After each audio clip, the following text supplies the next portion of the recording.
One of the themes of the Brain Bar is that dangerous ideas are welcome. That's very good, but the question is, are they always welcome in our own minds? Are we prepared for them? And I have to tell you that in my own case, the very dangerous idea of magic internet money was absolutely not welcome. I wasn't interested in the slightest bit. In fact, I had a very big problem. My training in economics had told me that it was impossible. So I ruled it out as something that could never happen. One of the worst intellectual errors of my entire life was made solely because I knew too much. I had read every book on money. I had thought about the subject for years. I wrote my undergraduate thesis on it. I studied it in graduate school. I was a monetary economist, which meant that I was supposed to know more than reality could ever teach me already. So when magic internet money came along, I was the biggest skeptic. And I was looking over in preparation for this talk, I was looking over my perfect audit trail of my own past mistakes and looking through emails I got. So I want to tell you the story of how this happens, which is a very embarrassing story for me in some ways. But as you know, the Genesis block came out in January of 2009. The very world's first cryptocurrency had a value of 0 between then and October 5th of 2009, at which point it had a first posted price of 1/16th of a penny, which, if I had been smart like I thought I was, should have been proof of concept to me that this stuff works. But I wasn't paying that close attention. My recollection of these years is that there wasn't anyone around to explain it to me in a way that I could understand. Everything was written in high-level computer language.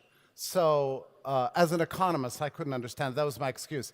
I found out just this morning that that is completely wrong, because I found an email just this morning dated February 9th of 2010. And it was from an American who was teaching English in China. And he writes me as follows: all my students here are mining Bitcoin. This is February 9th, 2010. All my students here are mining Bitcoin, which turns out to be valuable. I myself am mining Bitcoin. Every 24 hours, I am earning 200 Bitcoin. Right? This is, yeah, amazing. It's amazing. I looked up the price this morning. It's still less than a penny at this point, right?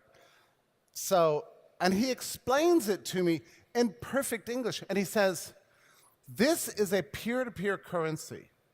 It is scarce by the protocol itself. The protocol regulates how many can be created. And the ownership rights over each of these units is determined by a ledger that is distributed, owned by no one in particular, and owned also by everybody. And this ledger keeps perfect track of who owns this metaphor we call Bitcoin. Its value traces to the fact that there is work involved in making it. I think that's wrong, by the way. We can talk about that. But that's what he said. There's a proof of work that goes into mining, derived, he said, from an anti-spam solution called Hashcash, which was developed in 1992, which involves putting a numeric formula in the subject line, which takes CPU power to both create and then also read. This was converted with some other technologies and certain knowledge of monetary economics to create a beautiful monetary system. So he says, I am going to start accepting this in payment for my services in China, because it's a wonderful way for my students to pay me. Now, this is very interesting for me reading this over, because as I say, each Bitcoin was worth less than a penny in those days. So what did I say to this very coherent, very clear, easy to understand explanation? I typed the following thing: "Thank you." And I replied, "That was it." I have absolutely no memory of this exchange. There's just one email among 250 or 300 that I got that day. And I thought, yet another scam, fake, money for the internet. Once again, somebody has fallen for a hoax. And that's where I left it because I was utterly blind. My theory told me that this could not work. You cannot make magic internet money. This is like alchemy, this is a racket, this is a Ponzi scheme. And you notice that there's many people out there still to this day, even though Bitcoin is, I guess the posted price this morning was something like $7,500. The market capitalization of Bitcoin relative to other cryptocurrencies has gone from 90% down to 35% because there's literally thousands of these things. There's ever more explanation, ever more iterations of cryptocurrency going on in the world, and it's ever more spectacular. And it's not just about money; it's about smart contracting and law and documentation of ownership rights all over the world. It's a democratic technology that everybody's getting involved in, and it's just tremendously beautiful and amazingly exciting. But on that day, the idea was too dangerous for me to accept. And so on it went, for not just 1 year, but for 2 years, and for yet a third year, I received something like 14 to 15 pieces of communication from very smart people about this, trying to explain this to me, and I refused to look. When in January of 2013, I was surrounded finally by some of the founding generation of cryptocurrency miners and blockchain enthusiasts who forced me into lunch, or basically bribed me into lunch, surrounded me on all sides, and said, "You have to go to lunch." Last thing I wanted to do was go to lunch with a bunch of Bitcoin geeks, all right? But they sat me down and forced me to download a wallet, get this wallet, and they transferred 3 Bitcoin to me, which is payment for my tie, which I figured they were getting a bargain because I paid $60 for my tie, and they gave me $45 worth of Bitcoin in exchange. So I felt like I did really well. In retrospect, I did extremely well, actually, by that transaction. That was my first time that I really got skin in the game. And then I had the incentive to learn. Now, suddenly, I realized something very, very important, that this was real, and that was something of a crisis. I had to figure out what is the source of Bitcoin's value? Where does the value come from? And I realized it came from this payment system. And that's an extremely important insight. It comes from the blockchain itself. But at that time, it took me 6 months to discover that. And then it took me another 1.5 years to discover what this payment system is based on, blockchain technology, which is really a distributed ledger, which does the very thing you want distributed ledgers to do. In fact, since ancient Mesopotamia, we've been using ledgers to document ownership rights and create audit trails of who owns what. We have to know these things in order to have peaceful human relations. So there was a time in history when we used clay tablets and stone tablets and wood, and we scratched things, and then we had papyrus, then we had parchment, and then we refined that into vellum for double-entry bookkeeping in the Middle Ages. Then we developed printing, which was the biggest upgrade in documentation ledger technology we had ever had, and with that came a new explosion of prosperity all throughout Europe. And then finally in the 1970s, we developed this glorious thing called a database, which was the most efficient way we had ever had to document our ownership's rights and create ledgers so that we can have more communication between us. And then in 2009, this amazing thing happened with the invention of the blockchain. But you know, it took me, again, 3 years to finally discover this, to understand it, to appreciate. What was my problem? It was blindness created by intellectual arrogance. So for me, this process of discovering was not just a matter of reformulating my theory. What it did for me was gave me a new attitude towards life itself. It gave me an epistemic humility. And it made me realize for the very first time, maybe for the first time, that the most important teacher that we all have is not in the textbooks, it's not in our perfect theories, it's not in our Cartesian models that we've learned in school. It's our ability to be open-minded and look out the window and see what the community is creating and learn and extract information to let the world become our teacher. That was a dramatic transformation for me, the most exciting intellectual adventure. So that was the beginning of my intellectual adventure. And since then, I've become a very big enthusiast for this currency, for explaining to people what it all means. I'm going to give you just a brief description, and actually a defense of myself. Now, in 2010, when somebody said, here's Bitcoin, this is a new money for the internet age, here's your magic internet money, I said, that can't be true. It would be a little bit like in 2010, if you were using a telephone down at the general store, you know, the kind with a little speaker on the wall and the thing you talk into like this, and maybe a hand crank on it, and somebody walked in the store and said, this is my phone, I don't know what you're using, this is my phone, you know, you wouldn't have believed it either, right? That's essentially what cryptocurrency is to modern monies. We call them modern. But actually, they haven't improved in something like 100 years. Because 100 years ago, we did a terrible thing. We nationalized money. We believed we knew what money was supposed to be, and so we gave every nation just one money. This is your currency. Here is what money is supposed to be. It's supposed to be a store of value, and it's supposed to be a medium of exchange that facilitates commerce with units, and that's it. So let's put governments and big shots in charge of it, and they will have a monopoly. There will be one money in every nation. All the money will go through this one banking system, all approved by an elite group of masters of the universe, and they will release and pool back this money onto the general population as a way of manipulating the macroeconomy to create a perfect human environment. All of this happened in the late 19th century and early part of the 20th century. In the name of science, in the name of certainty, we know what money is supposed to be like, and it's really interesting when you reflect back. What did governments of the world do with their new power to create unlimited amounts of this perfect money that they knew it was supposed to look like? What did they do? What was their first big action? They created a beautiful war for Europe and the United States, for the world, the first big total war. So it didn't quite work out. It would not have been possible, that war, without central banking. So here we are 100 years later, and we realize that money has been frozen in time. It's stuck. It never got innovative. It never improved. Everything else is improved.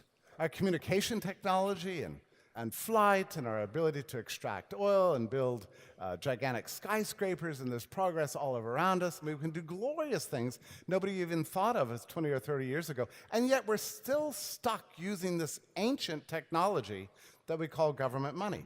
So what is the great innovation of cryptocurrency? And there's many aspects to this, but I will frame it up just the following way. We used to think that money was a store of value and a unit of count. With cryptocurrency, we discovered a third function that money can actually accomplish. It can have built within the money itself its own settlement layer, its own payment system. That's amazing.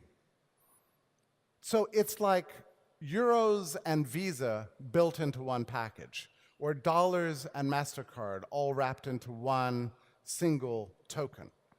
The payment system comes built into the money. Because I got one email in 2012, because I was getting increasingly angry about people bothering me about this stupid thing, right?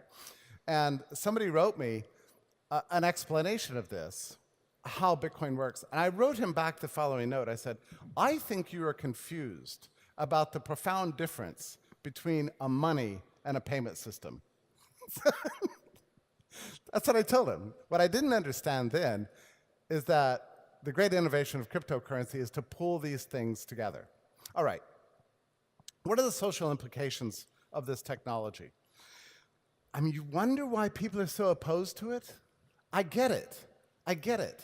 If the promise of crypto comes true, we're talking about eliminating all the intermediaries that have governed our financial, monetary, and even public lives for the better part of 100 years, including even financial markets. Because what we've discovered in 2017 is cryptocurrency isn't just a money, it's a means of raising capital also. With initial coin offerings, we've seen how anybody with an idea can push that idea out democratically, tokenize that idea, and invite the whole world in to invest in that idea. That's never been possible in the history of humanity. I live in Atlanta, Georgia. It's a very prosperous community, but very interestingly, only 40% of the population does not have access to banks. Why? Maybe their credit is bad, maybe they have uncertain sources of income, they're afraid, they don't want big shots to know about them, they're just suspicious of banks. This is very common in the US. So how are these people going to get by? What are they going to do? Does it mean they don't have a right to engage in commercial activities? I don't think so. And the 40% of Atlanta, but actually 2/3 of the world's population lives outside the official banking system. They don't have access to financial markets. They don't have access to the intermediaries that the first world takes for granted. Bitcoin and cryptocurrency is a solution for them more than anything else. It's a democratic way to extract value and to ennoble people to participate in the great project of building civilization, of offering services to each other and being able to be rewarded for the value that they offer other people without asking permission of anyone, without asking anyone's permission. If you have access to the internet, you have access to a new monetary and financial economy. And what I'm telling you right now is not just speculation. It's happening every single day. The sector is probably capitalized at about $1 trillion today. We're only 9 years in. My friends, this is a brand new experiment. This is fresh. It's new. We're seeing a level of innovation after 100 years of frozen and stuck elites managing our lives through managing and controlling our money. Now we have innovation, and more importantly, we have emancipation, a possibility of democratic inclusion for the whole world. I was in New Zealand 2 years ago, and I saw that there was a helicopter ride available for Bitcoin, and I thought, well, I have those. So I saw what they were charging in Bitcoin. I converted that to dollars. I converted American dollars to New Zealand dollars and converted New Zealand dollars back into Bitcoin. And then I felt like a complete idiot. I realized I didn't have to do any of this stuff. Bitcoin is a currency for the whole world. You know, you don't have to go through these conversions. The level of efficiency gains of this are absolutely extraordinary. Because, you know, as a peer-to-peer currency, something that enables the transfer of value from any one person to any other person in the entire world, without censorship, no one to say yes and no. Anyone can get involved. It's just math. In other words, it lives in the realm of ideas. That is emancipatory. That is human liberation. And I'm sure I'll get the question, yes, but won't governments get rid of it? Well, they will try, you know. We could get a government official to walk into this room right now and tell you, do not think about elephants. But you will probably begin to think about elephants in total defiance. It's exactly the same way with cryptocurrency. Governments have a lot of power in this world, they do. But they can't take away, they can't actually interrupt and abolish the realm that lives outside of the physical world. Government jurisdictions live within nation states and they control physical property. But you get a technology like Bitcoin that lives in the realm of ideas on a distributed ledger that can be owned by anybody in the world, that becomes impossible to suppress because there's no central point of failure. My friends, I've given you a very big crash course in a glorious technology that's going to profoundly affect every aspect of our lives, from the way we raise money to the way we save money, the way we hand on wealth to our children, to the people we engage with, to the values we can create with other people, and to the structure of our relationship to financial intermediaries and even the state itself. I welcome you. I invite you to consider this extremely dangerous idea, to not make the same mistake I made, to learn from the world around you, become a stakeholder, mine Bitcoin, own cryptocurrency. Welcome to our new world. We have choice. We have freedom. Thank you very much.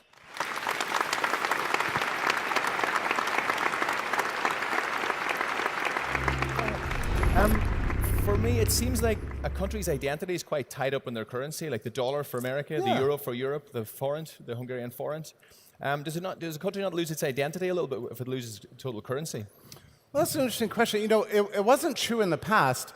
In the early 19th century in the United States, most of the coinage that circulated in the United States was foreign. We're just not used to that world. You know, there was a time when choice in currency was very natural. And I think we're headed to that world now. Okay, excellent. So we're going to have our first turning point. Okay. You talked a lot about the decentralizing nature of cryptocurrency. And what I see now is actually a way away from this. One of the things I noticed in 2014 was that there's a weird conservatism associated with the developers of Bitcoin, which I totally understand. If you invented and guarded history's first magic internet money, you know, you get a little conservative about the protocol. But what happened was in 2016, 2017, there was a big debate. What are we going to do about scaling? It became very popular and in many ways kind of centralized. But there was a wonderful, beautiful, magnificent, thrilling fork in August of 2017. I celebrated that day because it meant that even Bitcoin Core would have a competition in the creation of Bitcoin Cash. And now there's so many new currencies. So And Jeffrey, thank you you. have to turn. Yeah. Thank you. Yes. My question would be a general criticism, actually. Many argue that because there aren't central banks behind cryptocurrencies, their exchange rate fluctuates really heavily, and it's rather like a risky investment than a money that has a specific interest in the interests of a particular region like the European Union or Hungary as a specific country. I don't have a problem with the fluctuations because it is so new. We're still trying to find the valuation, you know. And generally over time, cryptocurrency has risen in value rather than fallen. Although it's also true that many speculative assets in the space have disappeared. But I don't know, to me the volatility is as volatile as life itself. You know, I think stability is fake. That's my view. You didn't talk about the problems of Bitcoin. Everyone says that mining Bitcoin is not sustainable. It uses lots of energy. What do you think about this? Well, I don't think the use of energy is bad. I like the proof of work protocols because it's very much like gold mining. I mean, also mining gold took energy. You don't have to dig for it. You know, money shouldn't be free. Like, you shouldn't be able to print unlimited quantities of it, for example. This is where I think governments went wrong. So the proof of work algorithm is a good thing. It's a great innovation. But, you know, there might be other ways. There's a proof of stake. Hashgraph is experimenting with new ways to establish access to blockchains, and I would be all for that. In the meantime, I think all these complaints about the cost of mining are a little bit silly. Thank you. Yeah. As you see, I'm an Asian face. I come from China, which is the largest proportion of the investors. Actually, for the blockchain digital assets, I'm not a miner, but I'm an investor. In the middle of December, I invest some money. Oh yeah, you bought it is at the pretty top. good, but Yeah. after that, it will be a big shock after Yes. January. So what is your investment suggestions for all those digital assets. My first article I wrote, Yeah. it was at $30, and many people, and then it went up to $132, and many people bought because they read my article. I was not telling people to invest, and then it fell back again, I think maybe to $19, and you know what, they accused me of a pump and dump. Yeah. They blamed me, you know? Yeah. But if they had just stopped paying attention to the price and looked to the long term, all those people would be very rich today. So I think that's the right way. This is fun. So you mentioned that a lot of people on Earth basically have no access to banks. Yes. And they just don't have it in their vicinity. So I'm going to contradict that in a sense that a lot of people have no access to the internet. Over half of the world has no access to the internet. 10% of Africa has access to the internet. So would you say that cryptocurrencies are more suitable for the Western world and that they're still a little bit discriminatory? I wouldn't say so. You know, actually, I don't think that the developed world is the natural place for adoption for crypto at this point. I mean, I know in Venezuela, there's a token called Fast Cash. It's really very, very popular. In my office, and I run the Atlanta Bitcoin Embassy, we have the ability to stick in your paycheck and convert it to crypto and send it to anyone else in the world for free, if they have access to the internet. There's a lot more people who have access to the internet than have banks, and so that's the relevant thing. You look at the trajectory of access to the internet. I hope that everyone in the world will. And by the way, it's possible to own and hold crypto without being online. Paper wallets. What if governments simply not accept cryptocurrencies as a paying method, as a currency? So what would government do if simply says this currency is not acceptable? Well, in that, if government said in our realm no one may use Bitcoin or any cryptocurrencies, I think that's a sure way to create the world's largest black market for cryptocurrency. That's what I think. Hello. Good morning, Jeffrey. Hello. Simple question. Yes. What are the risks and how do we mitigate the risks of cryptocurrencies being used for money laundering and other nefarious activities? It will be used for money laundering and other nefarious activities because nefarious activities are just part of human nature. At this point, they are a tiny problem relative to fiat currency itself. That is the preferred means of money laundering and funding of terrorism and every horrible thing in the world. I mean, so actually cryptocurrency has built within it the capacity to have an audit trail. So you can actually see where the money is going. So it's actually, even from a law enforcement point of view, has certain advantages that paper currency doesn't. So lawbreakers actually prefer government currency to crypto, even now. What will prevent Bitcoin to be owned by the elites? If I'm a rich guy, I can buy 90% of it and just not release it to the market. Yeah, I don't believe that will happen, but let's say it does. The beautiful thing about crypto is that you can create infinite numbers of different currencies. So if you've got a monopoly on one, you just make more. It's a new world of choice, and that's what's glorious. It's called a free market for the first time in our lifetimes. Great. Thank you. Jeffrey, thank you very much for joining us today. Thanks so much. Fascinating. Thank you very much. Thank you.